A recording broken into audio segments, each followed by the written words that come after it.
What's up, people? What's up? Hope you guys are doing well. Hope you're having a great day. Just in the office, working on a couple of things. Gotta answer the question why I don't invest in cryptocurrency. It's not something that I'm standing on, like I would never do it or like I never have done it. I definitely have put some money into cryptocurrency, basically lost it all. No, I'm joking.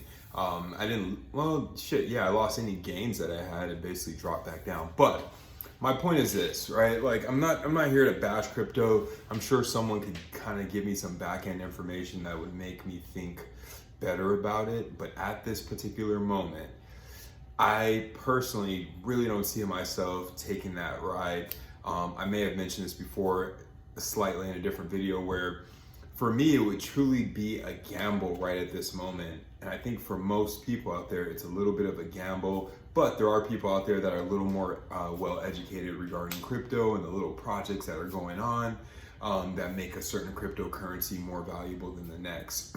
So for those people, more power to you. I'm sure there's lots of stories of people that put a little money in and they made a bunch of money off of it and then they were able to pull it out or whatever the case is. But I do know people that have had a large chunk in a certain cryptocurrency where they could have taken a chunk out and put it to use in different other platforms, and they left it there. I guess because they believe that the overall trajectory is really high, so they left it there. But temporarily, they've taken a big hit, right? So until the numbers start to shoot back up or whatever speculation starts to drive those numbers back up, they're just kind of in a waiting game, right? No ability to use that well, let me take that back. Not no ability to use a cryptocurrency, but there's no function behind it outside of the fact that the value, you're hoping that the value goes up, right? Because even if you were using that, let's say it's Ethereum and you were using it on the like the market for purchases of NFTs, or you're using it in some sort of a what is it called, a metaverse of some sort. Yes, there's a function, there's a use for it, there's a place that entity has decided that the payment method they want to take on is going to be Ethereum. But besides being able to pay for that, you're not able to, like if it was a piece of property that you owned, go to that property and function there and gain value that way. Or if it was, let's say it wasn't like a residence you were going to live at, but let's say it was an apartment building, you still are able to have people in there generating income. Obviously there's one-off scenarios that happen, things happen, but generally speaking, real estate is going to be something that continues to offer value even if the market goes up or down, right? My perspective, and this is probably because I'm self-employed and I've always had like a entrepreneurial outlook. If I was going to put $10,000 into something, I would almost try to put $10,000 into like a small juice bar. Take that with a grain of salt, right? Like I don't know anything about running a juice bar or like a small little that type of business, but I have operated within the restaurant business. My dad actually has a current restaurant. Go check it out. It's Kenny's Barbecue. It's in Inglewood, California, 11010. South Prairie Avenue, Inglewood, California, 91030. Wait a minute, no, 90303. So check out the restaurant. But I helped him get that restaurant going. I worked every single position at the restaurant for a while. This is within my mortgage career. I had kind of like taken a little break from the mortgage industry, still doing deals, but it wasn't my primary focus while we got the restaurant going.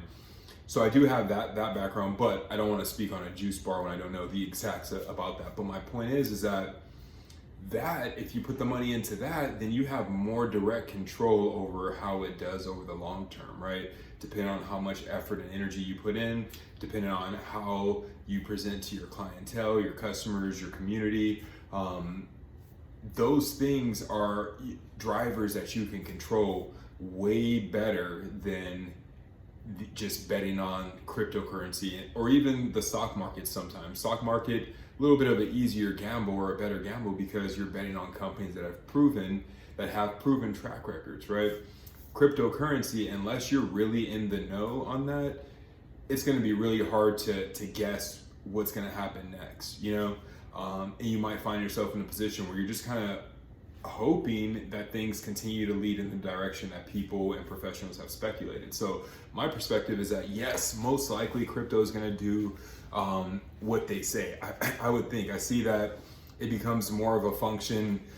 I don't know exactly why, but I think it's because as long as people are searching for a way to make money, people are going to be willing to put money into things where they've been convinced that it's a good investment. And as long as it's not deemed illegal, then people are going to come into it. People, a small portion are going to win, a larger portion aren't going to win, but people will look at that small portion as as something to gear towards, or something to aspire for. So I do think that just as time goes on, it will grow. The smarter positioned cryptocurrencies will do better. The ones that are more brand named, or more well branded, Ethereum, Bitcoin, Cardano, those companies will probably become staples and stay around. I think that the idea of making money on them is going to be really dependent on where you get in at, what your investment strategy is, and when you pull out. But I think for your average person with $5, $10, $20,000 to invest somewhere, I think it could be a gamble unless you really do have a lot of experience in that, or a lot of information, I don't want to say insider trading information, but some sort of inside information that points you to say, okay, put my money here. Because there was a time where Bitcoin was at $60,000, and then it quickly dropped to $47,000. Overall, obviously it's well up from where it was, but unless you bought at a previous, way lower number, then you're like a lot of people that are buying at this higher end of the spectrum. And if we have one dip, then you're in the negative, you know what I mean? But this isn't me trying to be like a Debbie Downer or like a pessimist related to cryptocurrency. I'm just talking about the real difference between cryptocurrency and other forms of investment. And it's really just the ability to have some control, let's say with a small business, with stocks, the ability to see companies that have had long-term success and bet on them. And then also new companies entering into a certain space, you can kind of do some information or do some research on them and kind of determine what the likelihood of them having success is, and place your funds there. Still a gamble, right? Anytime you put money somewhere with a hope to have some sort of return on it, it's still a bit of a gamble, because you just don't know where the market would shift, right? We don't know what will always happen around the corner, even though we can look at history and weigh out what's more likely to happen versus what's less likely to happen. But I think that the more sound investment strategy is to put money where you can kind of bank on something, where the return is maybe not as high. Obviously with cryptocurrency, there's people that put a few $1,000s in and made $1 million, depending on where and when they put the funds in. But with another investment, maybe stocks, maybe real estate, you're not going to have that type of exponential 10 times 15 times growth potential always. But the reality of it is with those things, it's way less. It's truly way more of a gamble. There's way less security with that. With that, you really have to have some information that's telling you that this crypto is about to blow, and then you need to ride that wave and pull your funds out, most likely, right? But with real estate, Los Angeles, California, big cities throughout the country, places where you're buying low and fixing up to rent out because you know what's going on in the rental market, those things have been proven for a long time now. I was going to say hundreds of years, but at least the last 100 years in America, they've been proven to be a solid, strong investment. I think in certain areas, if you put the right business in place, you can almost those businesses are almost guaranteed. I don't like to use the word guaranteed, but those businesses have a high likelihood to succeed, right? Like I said, the first example I said was juice bar, right? If you put a juice bar in a certain location, I'm in Los Angeles, right? So I'm using LA as an example because I think the bigger your city is, the more likely you can count that there's enough people to try your service. You don't have to be the perfect entity to work. You can be good and there's enough people that want things that are going to flow through your business to make it to where you have some success. But obviously the better you run your business, the better you set it up, better you advertise, the better customer service and customer outreach you're going to do better. But if I establish a small juice bar somewhere in Los Angeles, put it on Grubhub, Postmates, Uber Eats, all the delivery apps where they're gonna throw it into their algorithm and start putting it in front of people, do some decent advertisement in the community, I would think and expect that you should have some traction going on. Obviously, you want to make sure you do your numbers correct in regards to how much you should charge and the initial investment. All that stuff's like normal for any business. But my point is that at that point, you're not really like gambling anymore. You're like, okay, I have this operation. How do I increase revenue? How do I get people more into the location? With Bitcoin, you can't do anything but sit back, wait, and see what the world does related to that cryptocurrency. And tell me if I'm wrong. Please comment below. Let me know if I'm missing something. And while you're in here soaking up all this good game, go ahead and smizash that like button.